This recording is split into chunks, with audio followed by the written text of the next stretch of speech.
reason this pandemic EBT is there is because of COVID-19. Please get your vaccines. Please remember, wear your masks. There we go, that's better. And keep the social distancing, wash your hands. You know, we can see the finish line now. Vaccines are rolling out. We got over 1 million yesterday. We're going to continue to do that. We know that there are some communities that particularly looks like it's divided along education and urban versus rural lines more than anything else. So we have a lot of work to do to increase trust, to make sure folks get vaccinated so that we can reach that gold standard of herd immunity.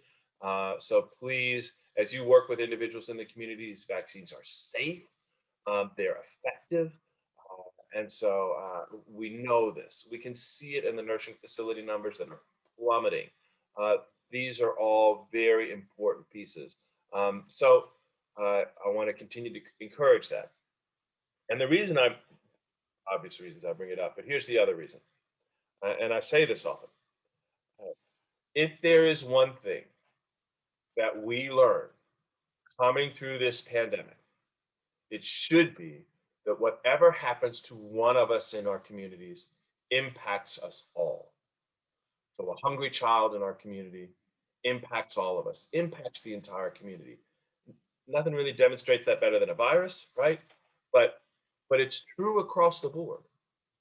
So the stronger we can make the individuals in our communities, the stronger we can make our families and communities, the support that we can give that will help with that, we need to do that. And if there's one learning that we get from this, that's the one that I hope carries across our communities, that we must be concerned for all. With that, I'm very happy to turn it over and continue on with the panel. Thank you so much, Secretary. I'll now turn it over to Christina Thompson with Feeding Kentucky.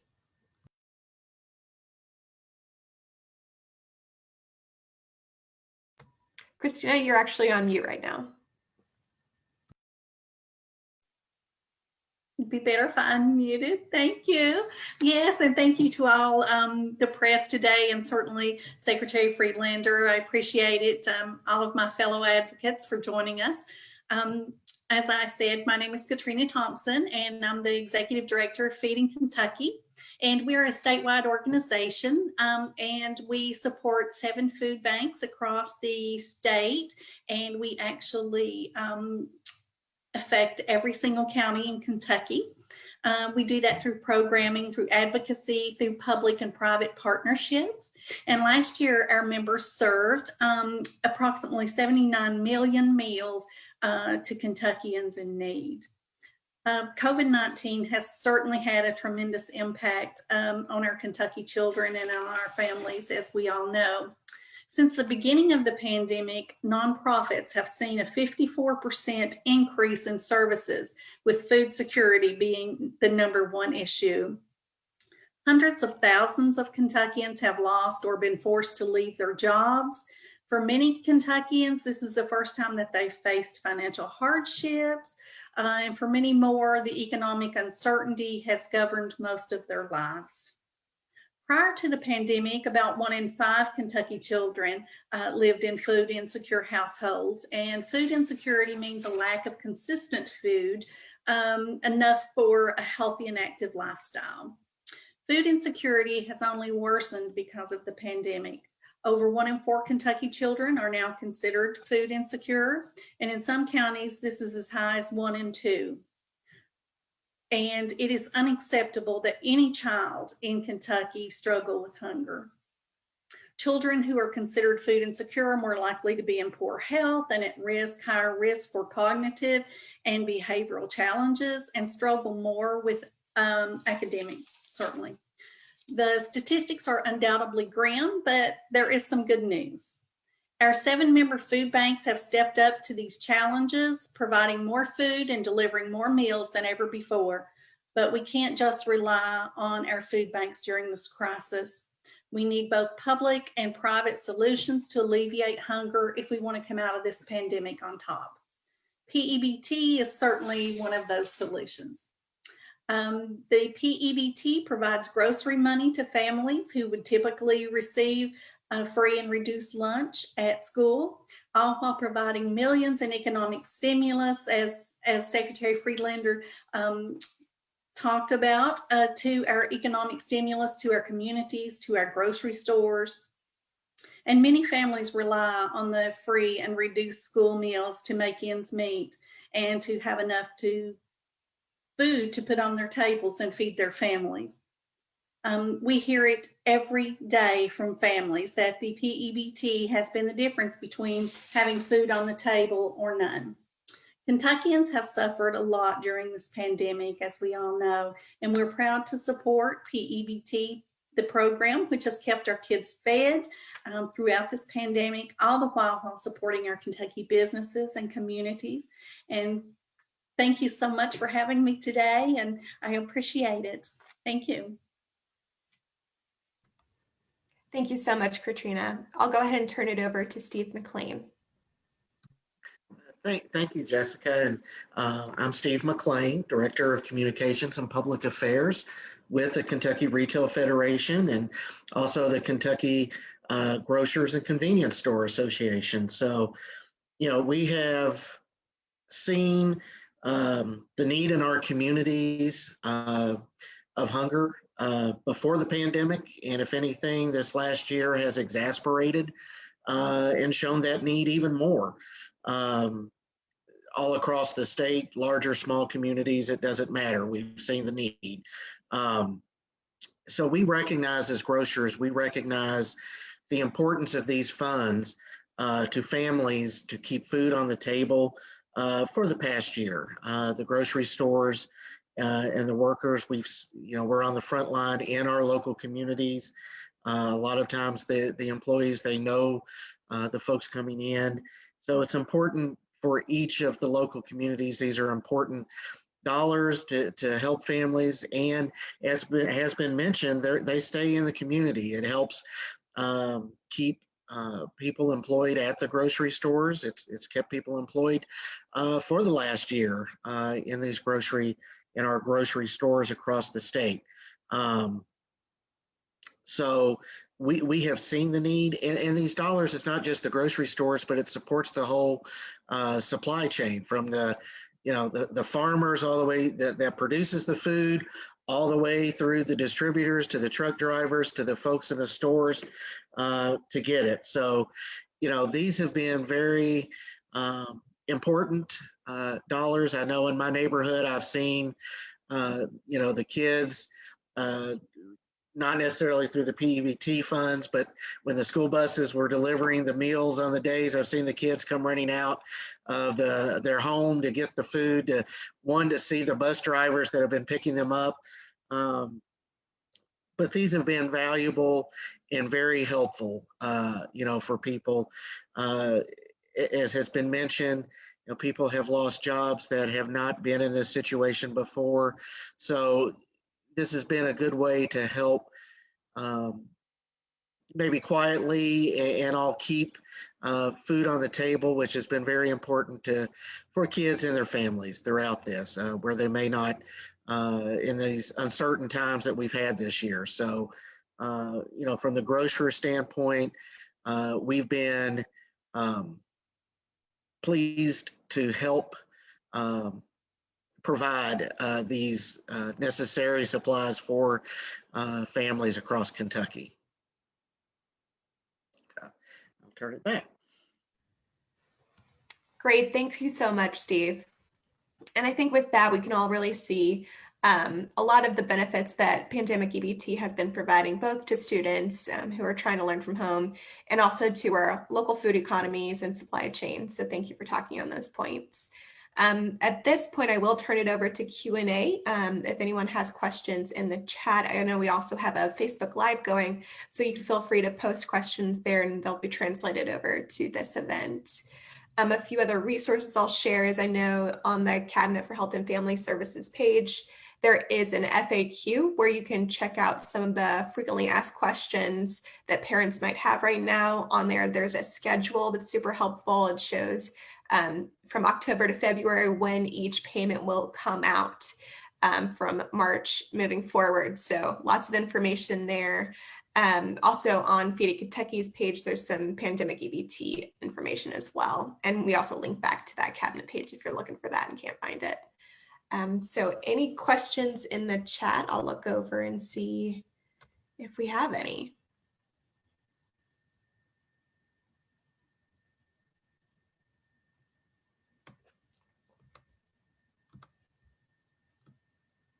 I'm not seeing any questions right now. Maybe we can talk about a few other details about the program. I'm not sure if one of our panelists wants to speak on some of those.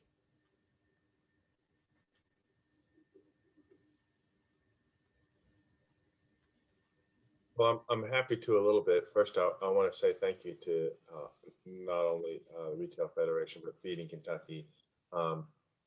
When I was in Louisville, I actually worked for community. It was a community action, only governmental community action. The partnerships with community action, with Feeding Kentucky and the folks in Louisville it was fantastic and really helped a lot of people across the Commonwealth. Again, I just want to say, we're trying to provide these services as easily as possible. Those eligible students, where I think sometimes it got confusing when I say we just issued to anyone that was eligible, just make sure folks understand that anybody that's receiving SNAP, right? Folks that are receiving free and reduced lunch. We did go through and work with Kentucky Department of Education, who allowed us to understand who that might be and who that target population was. And that also then includes anybody who's in a school that gets that free and reduced lunch for all the students, then everybody in that school is eligible regardless of income. And I think sometimes folks whose kids attend those schools, and that's particularly true in Jefferson County and Fayette, folks who attend those schools and then all of a sudden, why am I getting this benefit? It's because your child attends that school. It's not necessarily, you think, oh, well, I'm a physician and I shouldn't be getting this. It occurs because your child is attending a school that does 100% free and reduced lunch meals. So you actually are eligible. Now, if you don't want to spend it, you're perfectly free not to do that. It's okay. And so you don't have to, if you're not breaking any rules, if you do, but you don't have to. And some of the things that I suggested, certainly if you use the cards for food or help, and you maybe don't need it as much, I would say consider donating to Feeding Kentucky. Some of those canned goods that you might purchase and things like that. I think those are things that you can do to again, help more folks across the community. And I know sometimes folks also have concerns about, well, should I use this? Maybe I don't really need it. But the point is, this not only helps you, it helps your community, it helps the Retail Federation, it helps the grocers. It's okay. It's something that helps an entire community. And so folks don't need to be, folks should know that they're helping their entire community when they're accessing the benefits that they're eligible for and using it. Great, thank you so much, Secretary. We have been getting a few more questions since you started. I know there's a question between, what is the difference between a virtual learner and a hybrid learner? So really the difference is, it's pretty simple. You're going back into school for part of the time, right? So hybrid means you're doing both. Virtual means you're doing that virtually 100% of the time. So those are the differences. So if your child is going into school part-time, that's considered hybrid. Great. And I know one thing we've talked about before is that people can expect the amount of money to show up on the card that they already have if they already have a PEBT card. And who should they call if they've changed an address or have questions about PEBT? So the number to call is that number that I've been giving out, that 855-306-8959. That's the number to call. If you have any questions, I see in the chat, if you missed and you moved, your address has changed, any of that, call that number. And, if there's a special circumstance, you didn't receive part of it, we can check that and see. And I'm not positive how easy it is to be retroactive, but talk with a person on the phone about that, and they'll have information for you. Great, thank you. And is there a way to check the amount on your card? I believe you can do that through your grocers. Great. And I know in that FAQ too, it talks about what types of healthy fruits and vegetables you can purchase with that PEBT card that you can find in your local grocery store or farmer's market. And the health side of the Cabinet for Health and Family Services would strongly encourage you to do that. Great. And I'm also seeing a number on here for requesting a new card from Feeding Kentucky. So to change your address, you call the number that Secretary Friedlander just mentioned. And if you'd like to request a new card, that is 888-979-9949. And PEBT is specifically designed for children in schools.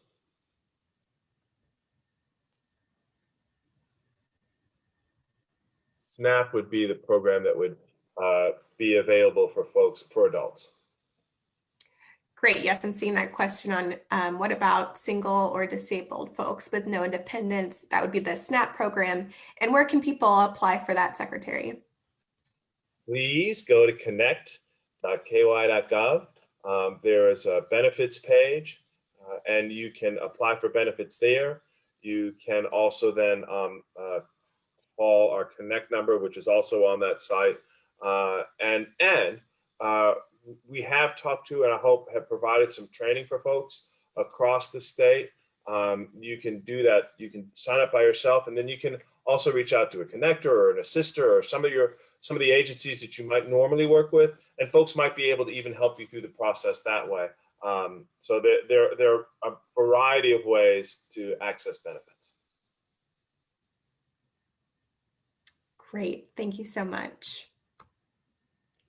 And if I see no other questions in the chat, I'll keep it up for a minute. I think we covered a lot of information today. Again, I encourage people to check out that FAQ on the Cabinet's website, which has the calendar and the amount of money that students can expect based on if you are a hybrid or a virtual student. I believe those phone numbers are also on that FAQ. Okay, with that, no other questions. I just want to thank you all again for your time today. It's been great hearing more about these pandemic EBT benefits that we can expect to see through the rest of the school year and through the summer. And hopefully that benefit will be available if needed as the pandemic continues. So thank you so much. Thank you. Have a good day.